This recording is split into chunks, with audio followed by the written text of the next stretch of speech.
3, 2, 1.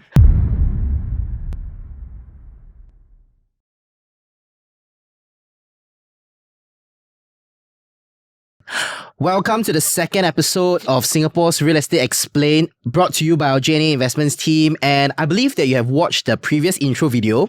So right now, we are going deep dive into something that is piping hot. We didn't expect to cover a new launch review in the second episode, but it's piping hot. And tomorrow is actually the check collection day.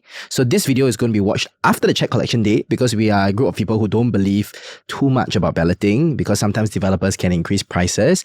I'm going to share a little bit more of my background when it comes to new developments. I have done a couple of projects as the chief IC for Amber Sky, for Oloy, for Robin Residences, for Starlight Suites, for Bay Residences. And one of the reasons why I go into project sales is because I want to understand the philosophy and the pricing philosophy of the developer and the emotions that developers have on the ground. And I tell you one thing, a lot of us, we feel, right, that developers are people who are like robots, right? Like, okay, this is the price they want to set and then this is it. Very rigid, right? Yeah, but it's not actually because they are humans themselves who are also looking to maximize their profits. They are not running a charitable organization. So I always advise my clients, try not to go for balloting day unless the indicative PSF is very attractive. Right as we are talking, there are already a couple of our team's clients who are going for the balloting day, but they already have a very stringent guide price they have to follow before entering this unit. Because the moment you're at the show flat, you see thousands of people. Yeah, a lot of emotions. And that's when the emotions come. You know how I know? Because when I bought Twin View last time. I made money. 6 figures, okay? 5 years ago. I remember when I went to show flat, the indicative guide price was 1,002 to 1,003 PSF. It went all the way up to 1,006 per square foot. Crazy, right? Yeah. That's crazy. And can you imagine when you wait there at the show flat for your balloting ticket to be called after 5 hours, you see many people queuing up, snap buying a lot of the units there. You will want to be emotional to buy. I remember one story when one of our clients went to buy Penrose. And when they went for the Penrose launch, because the price was higher than expected, we put them away. And I kid you not, they cried, right? But they entered into another investment and they made money. So investment is sometimes a very emotional approach. Let us be that objective opinion, that emotionless individual to talk to you about real estate investments and to advise you objectively about whether you should buy, you should wait, or you should avoid Tembusu Grand. Wow, that's a big topic. And the answer is you should. Okay, stay till the end of the video and then you can find out, okay? So without further ado, let's go deep dive into Tembusu Grand. This analysis was brought to you by not only Chris, but as well as his investment team with our very good friend Caleb Fee, who's also the investment analyst of the team as well. So this entire research is there. If you can't stay till the end of this video, right, you can go to our website, you can look at the editorials, or you can go to our IG page as well. Go and check the analysis out, all right? Okay, without further ado, let's start. Tembusu Grand, District 15. Wow, this is a very, very hot topic right now. Yes. Because lots of balloting tickets collected. Absolutely. And I love District 15 because I bought a property at Mayor Mansion in District 15. Good choice. And you know what's the fun thing about District 15? The good thing about District 15 is that out of the 2,700 plus units that were launched in the past 5 years, 96% of them have been fully sold. However, you must understand that District 15 is a predominantly freehold enclave, and we are talking about a 99 years project in a freehold enclave. I'm going to drop some thought-provoking statements so that you can think, okay? So without further ado, Chris, why not let's bring us through Tembusu Grand. Let's talk about Tembusu Grand. Come on. All right, so looking at Tembusu Grand, okay, let's take a look at the background Tembusu, some short little introduction of it. So it is developed by MCL Land and CDL. And also, MCL Land is a subsidiary of a Hong Kong land company. And in fact, if you know, that's considered a pretty big development, 638 residential units. Now it's super hard to come by more than 500 units already. And one of our investment philosophy in our case study slides is that you need to consider bigger developments with more units. And simply put, just to give you a summary, we'll go very deep in depth about that eventually, because when there are big developments and plenty of units, you will start seeing that transaction volume is healthy. That also allows you to have a good pricing of your units as you exit the market eventually, right? Rather than a very small development and it's very hard for you to exit, because if there are 3 units for sale, 2 of them are selling at market value, 1 is selling at fire sale price, that's when you will realize that the price will start crashing because there's 30% of the units there, 1 out of 3, you know, that's not going at a good price. Okay, great. I'm liking what I see. CDL, MCL Land, Yeah, 638 residential units, 99 years. And the estimated completion date will be 2028. 28. 5 years later. Yeah. Fair, yeah. In fact, the add-on for big developments, usually facilities are much better. Yeah. So exit-wise, it's easier because it's much more emotional in terms for buyers to purchase because of this better landscaping. Yes, and it's indeed true, right? I think when there are better facilities in a particular development, you will start seeing a healthy rental demand because tenants will like to stay there. Tenants don't pay for the maintenance fee, and that's the reason why they love bigger developments. You have to understand that. And number two, most importantly, as what Chris has mentioned, healthy exit strategy because you will start seeing more people enjoying living in there. One of my favorite District 15 launches, which some of my clients bought, is actually Amber Park. Beautiful stratosphere. Right. But remember one thing, when it comes to investments, it's not about emotions, right? So entry price is extremely important as well. I like something there. You know what is it? What is it? The 6 EV lots. Oh wow, for your Tesla. Correct. I'm driving electric vehicle now. The nearest to charge is at Katong V. 6 EV lots is good for me.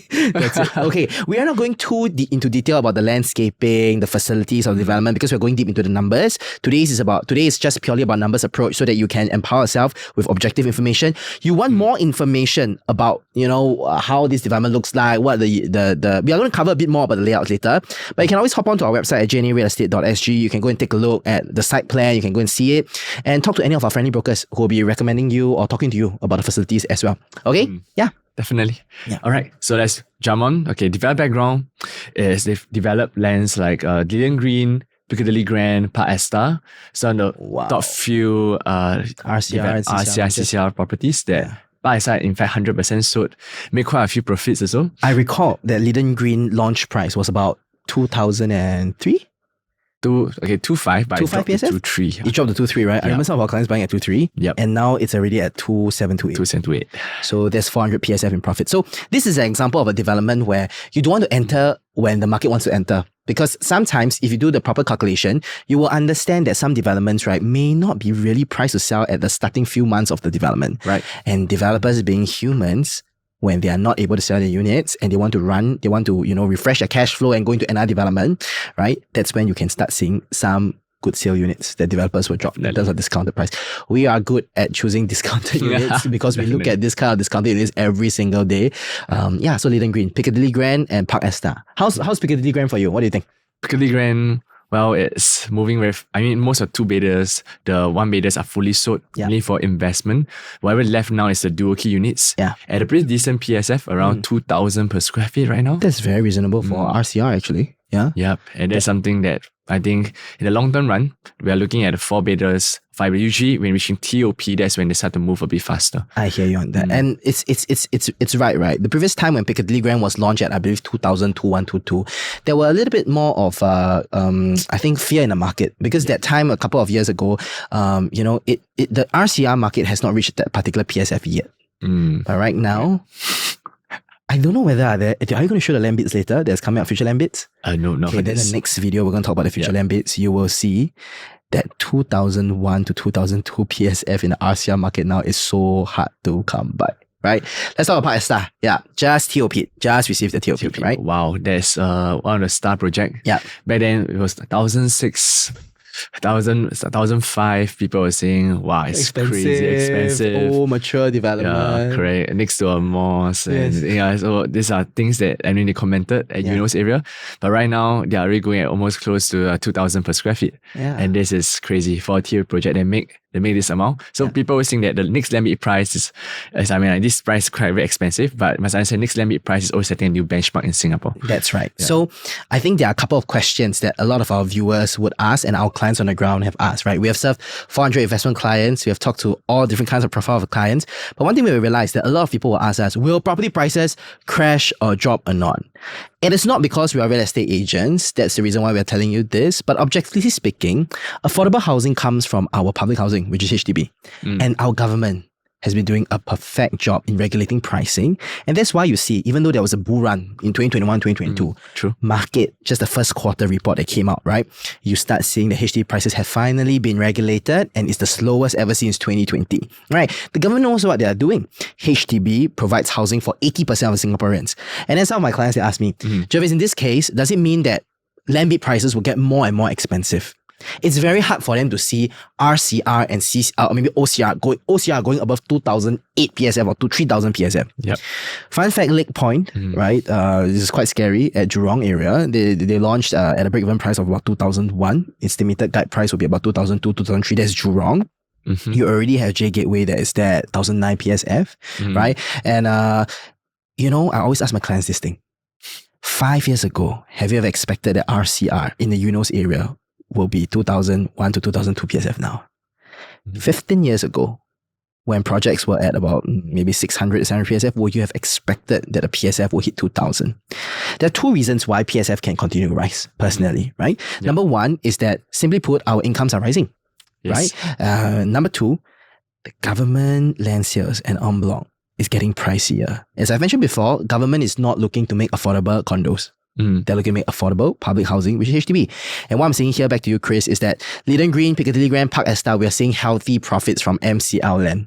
And this is important because this shows that the developers are building developments. There's high demand eventually when it enters the secondary market, right, in the resale market.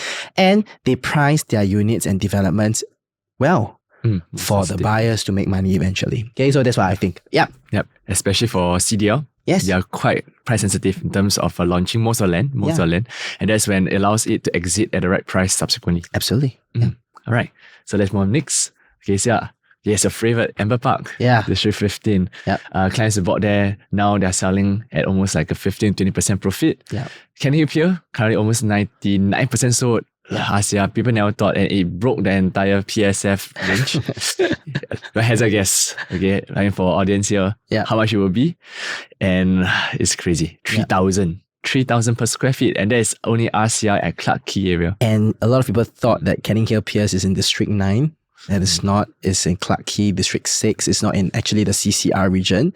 But I think CDL did a great job. Presenting it as a branded estate, right? Amber Park, when it was first launched, I think 3 years back or 4 years back at 2002 PSF, the first reaction I had was siao. Right now, I saw the resale transactions going at 2009 per square foot. My clients entered at 24 to 5. You see? So we are just trying to give you some context about the background of the developer so you can understand how they price their units. Well Hill. Here, 99 year, District 9. To District 9. Real Valley, but it's not really District 9 core. They're already going close to 2.9 per square feet asking now. And it's just simply something they never thought of, because they always think that it's 2.7, 2.6 back then. People would think that, hey, it's expensive, right? But subsequently, when it went up, people would say, wow, the next new land bid is going crazy. So they would think, suddenly it became cheaper, right? So that's how the Singapore property market works. And I think a Well Hill residences at 2009 per square foot, right? It seems reasonable in the core central region, but there's something that you've mentioned, which is it's not right smack in the center of D9, right? District 9. And I just want to share with you a word of caution, okay, if you're watching this video right now. So there's going to be some golden pointers that we're going to point out as we go along. And one thing that me and Chris promised, that we don't want to be scripted, because the moment this video is scripted, right, then there will be a lot of like justification. We want to see it from your perspective. I have always have my reservations when it comes to buying a 99 years property in a predominantly freehold enclave. I've watched the horror of OUA Twin Peaks. If you go to square foot, you click profitable transactions versus non-profitable transactions, it will scare you. And fun fact, in the year 2007 to 2009, core central region has reached a pricing of even 3,004 to 4,000 per square foot before. And right now at 2009, it seems cheap. But we always have to consider the resale strategy, the exit strategy eventually, and ask ourselves, who are the next buyers who are buying? Correct. Okay. The only exception when you see a 99 with freehold really making money, we see some later, is if the entry price is right. Absolutely. So that's something we can consider still if the entry price is reasonable. That's right. So the first factor that you're hearing us talk about is big developments. Okay, I'm not talking about big land size, I'm talking about plenty of units. But of course, the density of the development has to be done right. If it's too congested, people don't like to stay there. Okay, that's one. Number two, as what Chris has mentioned, the entry price must be right. So how do we establish the right entry price? We're not covering this video. Next video, I think you can find out. Because there's too many things to cover in Tembusu Grand, right? There's so much we want to share. Right. Okay. Yeah, sure. Yeah. Let's go. All right. So location-wise, I think people are maybe familiar with this place. They share Jalan Tembusu. Yeah. Okay, so as the road suggests, Jalan Tembusu area, Yeah. Tembusu Grand. Yeah. So it's a TOPing in 2027. Yeah. Okay, so around two bus stop down, you'll be near to Tanjong Katong area. Yeah. Okay. One thing that's interesting to note in this area is that there are a couple. District 15 is a very big area, right? You have the Telok Kurau area, and Telok Kurau is called Mango Fish because it was very near. It's a kampong area in the past. Yep. Then you also have the Atas area, right, which is the Amber, the Mayor area, right? And then you have, because that's where a lot of the luxurious landed enclaves are. You have the Bournemouth Road, the Goodman Road, the Wilkinson Road, all there. And then you also have the very nice Katong area where you have a lot of, you feel like it's expat living. And then now we're at the Tembusu area. And one thing that I just want all of us to note is this, right? There are going to be some GLS and some master plan rezoning around Jalan Tembusu, Yes. right? Around Tembusu Grand. So if you are putting on a check, I'm afraid that if maybe you're watching this video, right, you already placed a check. Yeah, but if you haven't placed a check, you need selection in Tembusu Grand. Has to be done really, really right. Because if you were thinking that you can get views, later on, I think in the master plan, we can take a look, right? That being said, District 15, there are plenty of new MRT stations that are coming up, increasing the connectivity of this entire area. I wouldn't say that a new MRT will definitely help you have a bull run in terms of pricing, unless it really increases your connectivity by a lot.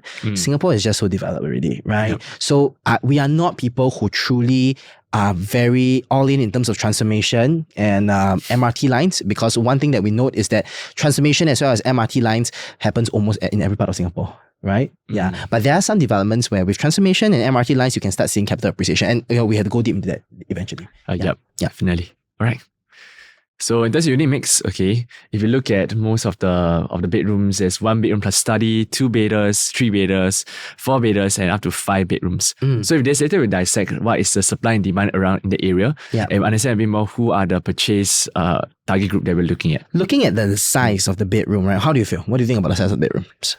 Wow, I think honestly because of the measures from government that from 70 square meter on average they increased to 85 square meter, and say in the 2019 period, most of the bedrooms are it's quite comfortable. Sizable, right? Sizable. I think 646 square feet for a 1 plus study is really sizable. And nowadays you are seeing some 2 bedrooms even at 600 plus square feet. 2 bedroom at 800 plus square feet seems good.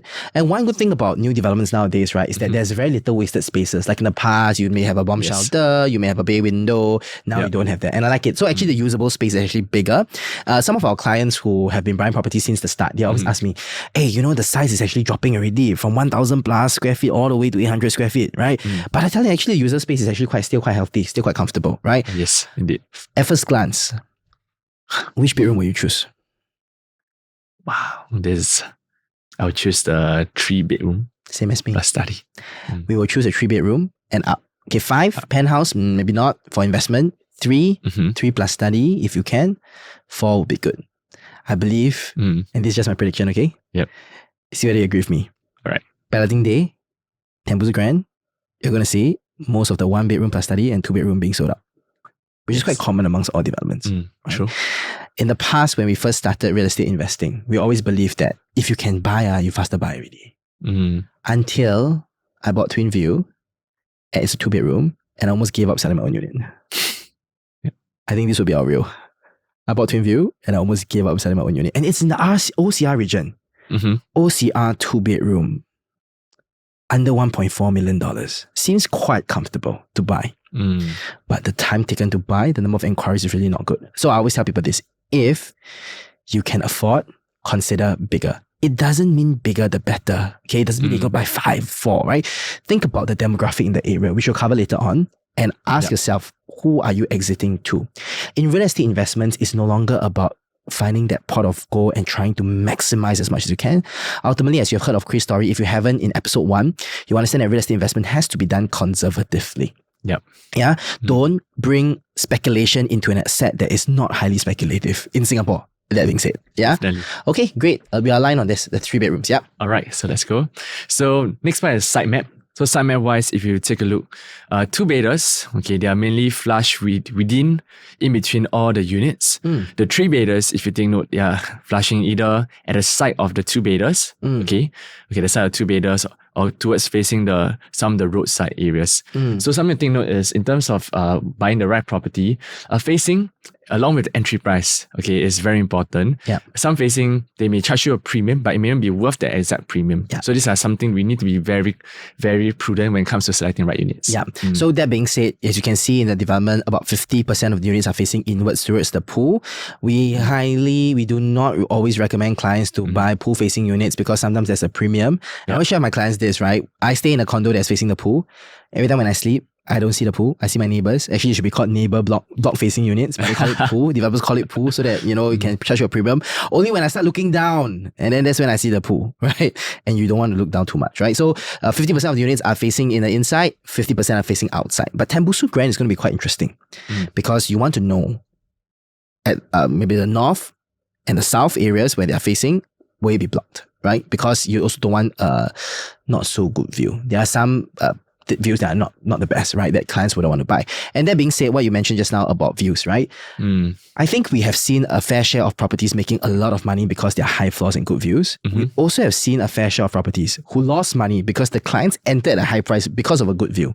So I think what Chris mentioned is, you said that we have to be selective based on the entry price. Am I right? Yes, you're right. Yeah. And also, what's the future facing that you're seeing? That's very, very important. Is in the master plan. And that goes to the master plan. Okay, yes, interesting. Correct. Yeah. All right. Yes, let's take a look at it next. Okay, so floor plan wise, okay, these are some of the floor plan that we're looking at. Yeah. Okay, 2-bedroom and 2+ study. Okay, these are some of the things that we notice in the market today that if you can try to avoid the 1-beders, we should notice. I hope that you don't take it wrongly if you have put a check for Tembusu Grand for 1 bedroom. Okay. I think the rental yield there is not the best as well. Do you know what the yield is roughly? About 3+. I think it can go even under that, right? And wow. You know why am I speaking this way? Because if you are sleeping now and putting a podcast and listening to us, try not to buy the 1 bedroom. Yeah, done. Okay, why so? Because we notice the 1-beders, because of the small size that we see usually, compact size, the returns, we have been seeing quite a lot of condo. The returns aren't great, and especially in the OCI, especially definitely not as great. RCI also sometimes, because even if they increase by maybe I say 300 per square feet or 200 per square feet, because the size is so small, 500 maybe 500 plus square feet, the returns are only less than the 6 figures of netting off everything. And you have to remember, you have to net off your buyer stamp duty, your agent's commission, your taxes that you pay, the management fee and the interest. Sometimes you don't even make much profits. And, I think that there are a lot of millennials who are watching this as well. And if you are at the level where you're starting to invest in properties and you're thinking, should I buy a 1 or should I buy a 2? Honestly, I think you sometimes can get better stock returns if you put the amount of money into equities than putting into a 1 bedroom. For some developments, right? Yes, right. I'm looking at the floor plan right now. I like the 2-bedroom because you see there's an enclosable kitchen, which is good. I believe there's a ventilated fan over there. Size of the dining seems comfortable for 4-seater, which I like, right? I think after selling so many homes, doing so many home tours, right? It's easy to see, okay, what works and what kind of don't work. Yes. Dumbbell layout, that's kind of interesting. You can fit up to a queen size for both. And ensuite for both bedrooms, right? I believe it's a Jack and Jill toilet. Yeah, for one of them. Right? For one of them. Is it a Jack and Jill? Wait, let me see. No, I'm sorry. There's a common bathroom and then there's a ensuite in the master. Yes. Yeah. Okay. The 2-bedroom plus study, right? It's you see when you walk in, right? Then you have the study to the right, right? Okay, I have seen developments like this before. I saw one. I forget where is that development already. It's at. Do you remember the one? I can't see the client name over here, but it's the one at Jalan Besar. The 2-bedroom that we saw. Remember the one Jalan Besar. We wrote the. What is that? Hanlong. Okay. Wow, that's quite a lot of units. So I read out my study residences. Yes, absolutely. Study residences. Yes. Wow, I tell you. One of the study, yes, it was used as a study. It's a rare few that I've seen a study of this layout used as a study, but most of the time, right, it's used as a storage lah. Okay. So, comfortable size study, but I don't think there's a window there for you to look out, which also means that you have to be you'll feel a little claustrophobic. You have the enclosable kitchen there as well. I love it. And sizable bedrooms. I'm seeing sizable bedrooms. I believe the bedroom size will be about 8 to 9 square meters. What I'm saying. Can fit a queen size bed. That's most important. But of course, want to have a feel, go down the shop and just go and take a look, right? And one thing to take note also, you must understand for a 2+ study, it's a very awkward position. is somewhat not like something that is like 3-bedder, like a 2-bedder. Yeah. And for the extra space, you take a look at the layout over here, this study area, and along with it, extra walkway, there's an additional space you're looking at as compared to this dumbbell layout. And this additional, I think maybe around 60, 70 square feet, you're paying an additional close to $230,000. $30,000. And sometimes with $230,000, $1,000, you can buy a car that can drive you around and you still can maybe do some work inside, which we always do. Yep. That's our life. We can talk to you about our traffic offense really soon, about how we work in the car. But please, we don't condone such actions. Please don't do that. Hey, that's something that I think is really good. Okay, Chris is very good at space maximization, co-living, increasing rental yield. Okay, and I can tell you one thing. Chris have increased the rental of his property from like 4 to 7%. Or is it the Marina one? What is it? Okay, not 4 to 7. It's average around 3 to around 4.8%. 3 to 4.8%. That's about a 1.5x increase, right? And yeah, wasted space. Yes. So would you want to pay 280K more? If it's a 3-bedroom, definitely. Yeah. If it's 2+ study, let's think about it. Yeah. At the end of this video, we are going to give you our opinions. Buy, hold, wait, or run away and avoid. Okay. Yeah. Okay. Yeah. Let's do it. Right. Yes. And next, in terms of the 3 billion and 3 billion plus study, things will be a little bit different right now. Okay. One, you can see the 3-bedroom over here. It comes in with an enclosed kitchen, a dry kitchen, and quite functional bedrooms, which is quite decent. Each can put almost a queen size bed with quite a squarish layout, so it's still quite alright. As compared to that of the 3+ study, okay, the additional space you have here is a storeroom with a study.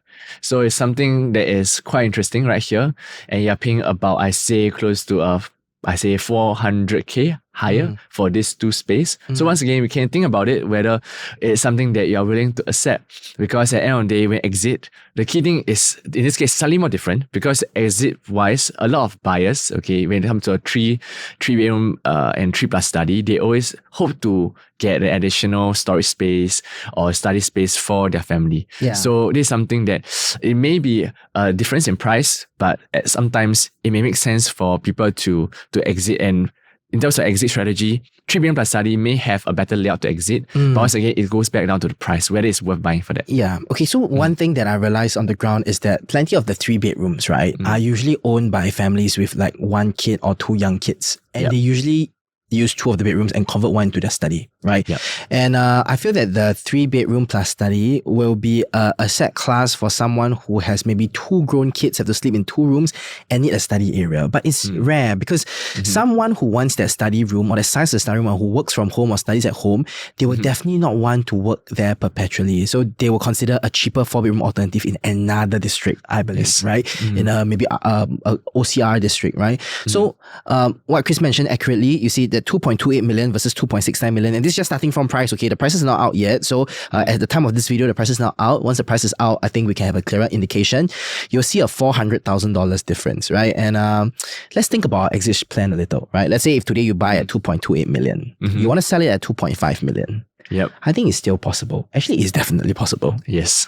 None of our advice here should be taken as financial advice. Okay? I better say that as a disclaimer, okay? So 2.28 to 2.5, I am not seeing a lot of 3-bedrooms in District 15 that can command that price. Of course, 99 years should have a lesser premium. Later on, we're going to go through with you what is the freehold versus 99 years premium. How much is the buffer that our investment team has actually really done a great job on. 3-bedroom plus study, you're going to sell it at what, 3? But that being said, honestly, in District 15, 3 million, most of the condos now at 3 up is 3 million and above. 3.5. Thereabout. So I think at the end of the day, it goes back to the entry price, what we are buying it, and exit, what we are planning to exit at. Absolutely. Okay. Right. All right, so this is just a quick summary of how we feel about the 3-bedroom as well as the 3+ study floor plans. Looking just at a glance, I think 3-bedroom seems to be a better choice than a 3+ study, right? But of course, it depends on the launch price that's going to come up really soon. So now let's take a look at the master plan, right? The key about the master plan is going to allow us to understand any potential plots that are coming up, any things that's going to block the views, right, of the development in the near future, and also to get to know what is the government's plan in the area. All right, so let's jump straight into the master plan. So right now you can take a look right here. There's an upcoming land bid right in front of in front of Tembusu Grand. Okay, at Jalan Tembusu Road. This is Jalan Tembusu Parcel Land B. This is important because of 2 main reasons. One is to understand what is the future price. okay, which you're hedging against, because historically the next new land bid, usually, okay, most of the case, they're always going at a higher price. Yeah. Okay, that's one. And the second thing is to take note of the facing of the units, because as mentioned just now, we say there are two kinds of facing. One is facing the pool, and one is facing outwards. Outside, yeah. Okay, and you must take note, the facing of this few stacks over here, they're facing towards this plot of land. For now, it may seem to enjoy an unblocked view, open land space, but in the future, this is very important, because when this construction is up, and in fact, the plot ratio is even higher at 3.5, you can see over here, than 2.8, most of the building may end up being taller, and that's something that will block your temporary view. I would think that 50% of the units that's towards the east of Jalan Tembusu Grand, it's going to be blocked, right? So actually this goes into the pricing metrics, right? If you are at the show flat right now and you're watching our video, okay, or when we are a flight from somewhere else back to Singapore, rushing to the show flat, right? Look at the price of the units that's facing outside versus inside. Okay, the premium views right now would be the pool facing units. If CDL and MCL land decides to price the units outside to be more pricey, try not to consider. It's going to get blocked. So choose the ones inside. But if inside is more pricey and outside is of a better entry price, then you can consider one outside. No problem at all. Okay. But it depends on the gap. Okay. All of these things, talk to your brokers or talk to anybody from JNA Real Estate. We can better advise you what is the margin that you have to go for premium views units and non-premium views unit. Okay. And I believe that Parcel B, right, is currently up for tender already. Yes, up for tender. I'm very interested to see how much and who is the developer who buys it. Yes, definitely. Yeah. And in fact, I'm excited to see the price too. Yeah. That's something that we always look out for. It's a sadistic moment for us. Yeah, you know, during COVID, right? A lot of people are like, oh no, the real estate market's going to crash. What's going to happen? Both me and Chris were like, finally, for the up-teen times when people are asking whether property prices will crash, we can see it for ourselves. And true enough, prices went all the way up. All the way up. Yeah, what about the plot above? You see the one that is right above Tembusu Grand? Okay, right above, yes, there's another land plot, okay, yet to open up for tender, but it's very important, take note, because this future land plot, in fact, Jalan Tembusu, if you were to purchase, you must understand the facing of those that are facing this plot will eventually be blocked. So this is something to take in consideration, especially holding for a longer term period of time, because if you're planning to stay for around 5 to 10 years, and in the future, this land will be blocked, wow, not just the part that's being blocked, the facing, also the construction noise. You need to factor those things in. So the things are very important when it comes to choosing the right units. Of course, there are going to be some solutions that you can do, like installing a zip track, making sure it's enclosed. But of course, these are some things that we want to avoid as well, right? Yes. Okay, what about the H, the one in red, right? That seems like it's going to be a future medical facility. Yes, it's a medical facility. Currently, it's an empty plot of land. It may increase in terms of amenities around the area, but for now, I think in terms of facing wise, it's not too big of an issue, but something to take note is in the future, I expect medical center to be up here. Expect it may not be a hospital because the land plot is too small. But this is somewhat like a slight good news, I guess, because in terms of the facilities, medical wise, you'll improve the amenities around it. Yeah, and one thing that I just want, just a cautionary note, right, is that as we are selling a lot of units that are maybe facing like places of worship, right, whatever the religion is, or facing a medical center, there are two groups of buyers. One group of buyers, they don't care. Right? But they also do understand that when they enter the secondary market and they sell it eventually, there's going to be a challenge. And that's also when you start seeing that these units, right, have to be sold at a way lower price compared to the rest. Secondly, some people, they care a lot about feng shui. We don't, but some people do. And you will realize that most people don't like to face medical centers for the units. This is what we realize on the ground when selling homes, right? So just cautionary notes for you, okay? Yeah. All right. So yes, that's all for this master plan.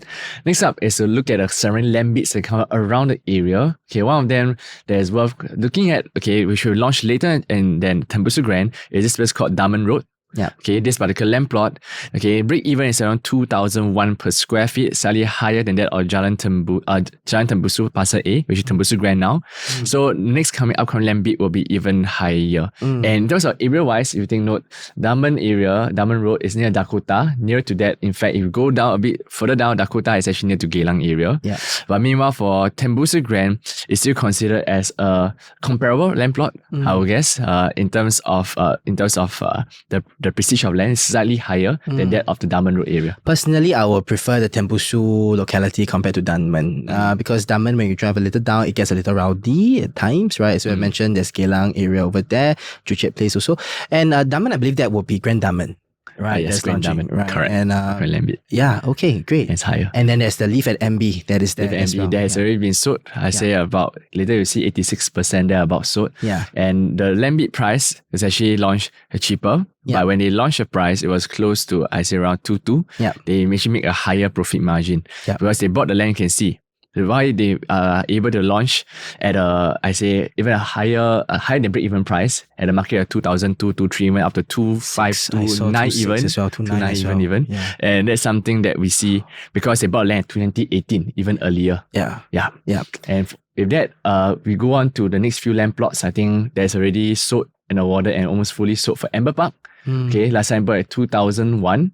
Okay, why we're looking at this is because to understand, usually developer, you can see on average it's around 2.4 to 2.5. The launch price, they were looking at around 15% profit margin for CDL for this land plot. And this 2.4 currently have went up to almost 2.7 to 2.8. Yeah. Okay, another land plot to take note around this area is a space called Royal Hallmark, okay, which is it's actually right next to closer to Joo Chiat, towards the more rowdy area. Yeah, Hebrew area. Yeah, and I think that for Royal Hallmark, right, it's a development that didn't get the best the best turnout, right? But why is it at a lower PSF? Because it is not really at the central of District 15, right? So District 15 itself is a very big township and there are different places, right? We can go very deep into District 15 analysis, but we can talk about it in another video, or if you are interested, you can look for us and find us to talk to us more about this. But I just want to go back to Leaf at MB, right? I think Leaf at MB is a little interesting. So I remember the day where during balloting, right? I believe it was e-balloting then as well. And when I saw that the indicative PSF for a 99 years project in Mountbatten in District 15 was going at 2002, 2003, I had my reservations, right? You know, I was property hunting after selling my unit for a year plus already, and I was taking a look and seeing what I should buy. And the moment it was launched at 2006, it sold at 2006, and then after 2009, that was when I put the trigger and the Mayor Mansion freehold MA area at about 2007 PSF, right? So this is the pricing of District 15 right now, right? And that's the reason why when we saw the indicative pricing of Tembusu Grand, I kid you not, the first reaction that we had is like, wow, should we even consider buying that for ourselves or not? Yeah, because it's not too bad, a PSF. But ultimately, it depends on what developers is going to launch the price at. Because usually, sometimes, right, a lower indicative price is to excite buyers to come in for star buy units. Yes. And then you realize that maybe if Tembusu Grand is going at 2223, then in the end, the launch is 2526, then you got to hold your horses and you got to wait a little while before you even consider, right? So there are actually two types of two methods that you can buy real estate investments. Okay, actually there are three. Number one is you identify an undervalued resale property that fulfills our resale price gap, right? Number two, you identify a good new launch, and then during balloting day, you have a very, very disciplined PSF that you're going to focus on, and then you're going to enter. But this requires a lot of technical analysis that we later on we're going to cover you. How do we actually establish the entry price of every development? And third, which is what Chris and I love to do, is to wait for the launch. Yes, maybe sometimes after that you may pay a little bit higher, but there are always going to be opportunities where the developers start dropping the price. So you never ever, I wouldn't say never ever, you will not see us often on balloting day. Because when our clients ask us, can buy? We say can, but wait a while first. Because balloting is really a wild card. You get it as the first ticket, second ticket, wholesale. You get it as the 600 ticket, you better pay the price of 600. And emotions are high. Developers love to increase price at that moment and then later start dropping price. And that's also the reason why understanding the break-even pricing and how much profit margin the developer is charging is extremely important, because from there you understand where developers can drop the price or not and about how much they can drop. Affinity at Serangoon was an example, right? Post 2018 cooling measure, prices from 2006 dropped till 2003. And I still remember when the news announced that night, there is going to be an increase in buyer stamp duty, ABSD. What happened next was you started seeing people queuing up to buy. But those people who entered at 2006, 2007, I think now they are barely break-evening. But those of our clients, I think we had like at least 20 clients who entered at 2003, they made great profits. Yep, indeed. So these are the opportunities that we love to look for. Definitely. That's why we have to work until 1 a.m. Yeah, so it's a tough life. Worth it. But we love it. Yeah. All right, next.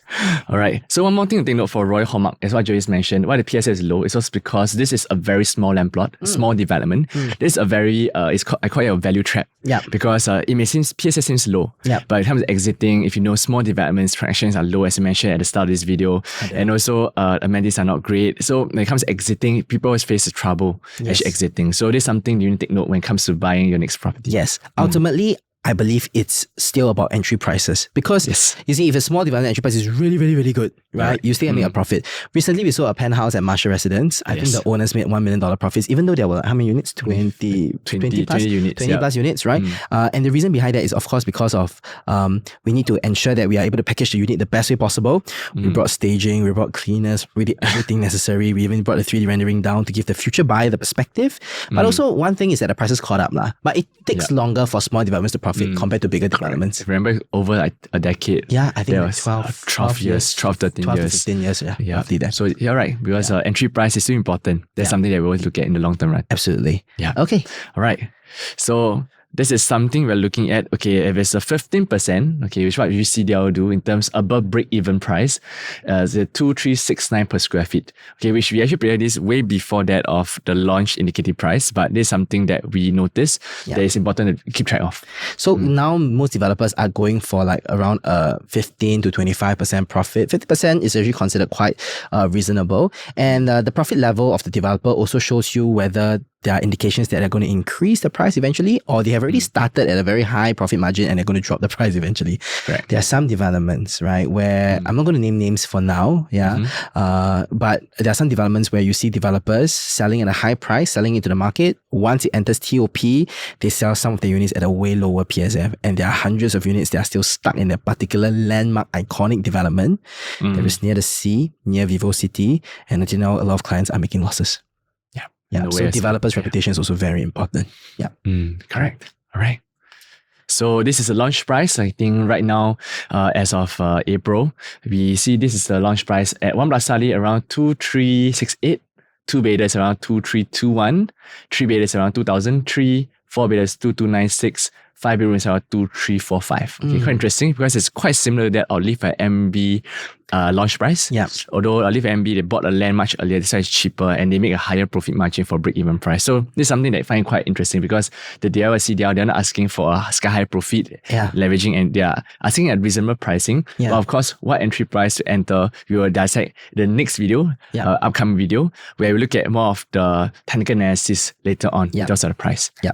Okay. So this is a very long video, and that's the reason why we decided to break into two parts. Later on, as we close in towards the technical analysis of this property, we'll go on to the next video. Now we'll cover the unit mix demand versus supply first, right? So how is it like, Chris? Okay, so one thing to trace the demand and supply, okay, one way is to look at currently, we just trace this data point. We look at the number of demand, which is number of uptake of units in terms of inquiries about this kind of type of unit versus the supply, which we trace based on what is the number of listing on the market. So what we notice is something very interesting in terms of the studio unit. Okay, it's high demand, very low supply. But once I explain, this may have a higher PSF gain, but as mentioned, one beta and one studio unit, usually the size is small. So no matter how much PSF you gain, the returns may not be as ideal as what you see. Next is, I think studio units also make a very good investment option for individuals who are looking to diversify into a second property and looking to rent it out as a rental property, right? Correct. And true enough, one bedroom condos, we are seeing that there's very moderate demand and the supply is low, right? In fact, there's only one development that I say a studio unit actually making a lot. And that's CCL area. This place called the M, where people bought at 990K for a studio, and now it's selling 1.34, 1.35, 1.4 million. This is the only few exception I saw. But mainly in the CCR region. But ASEA, OSEA, we notice that the profit margin gain are usually not as great as it seems. Absolutely. So in summary, what we're saying here is that the 2-bedroom condos seems to have a high demand, but there's a low supply. 3-bedroom condos have high demand and low supply. 4-bedroom condos have high demand and high supply, and 5 bedrooms high demand and high supply, right? So something around the 2-3 bedrooms will be a comfortable bet. Right. But of course, word of caution, 2-bedroom condominiums, it really depends on, there may be good demand, but sometimes also the pricing that you want to exit eventually may not be desirable for yourself, right? So let's take a look. All right. Okay, so I think this is the end of this video, our first part series. Okay, sitting in the second part series because we are looking at more technical analysis and how do you find the exact right entry price. Absolutely. So I think identifying the right entry price is very important. But we have reached the half of this introduction or this analysis of Tembusu Grand, right? From what you have seen, based on the PSF as well as based on the layout and then maybe a bit of the facilities, there are 3 options that we can choose. Our options, our choice may change in the second video, whether you're looking to buy, wait, or avoid. Yeah. Buy, wait, or avoid is BAW, B-A-W. So buy, wait, am I right? Buy, wait, avoid. Yeah, right. Okay. So I'll count in 3, 2, 1. Okay. I'm going to say, is it buy, wait, or avoid? Okay. Right. And 3, 2, 1. Wait. Wow. Okay. So we are on the same page there. We're still on the same page, okay? Later on, we're going to cover in the second part, right? And maybe after technical analysis, we realize the entry price is totally wrong. We may say avoid, or realize it's super good. We'll say buy, okay? Stay tuned for the next video. And once again, thank you so much for watching this video. If you're looking for more detailed analysis of Tembusu Grand, go onto our website, check us out, go onto our IG as well, our Facebook, and share this video with your friends, okay? Sharing is caring. Empower more friends to make right real estate decisions like yourself, okay? This is Jervis. This is Chris. It's very formal, but thank you so much for watching this episode of Singapore's Real Estate Explained, powered by the JNA Investments team. Okay, bye-bye. Bye.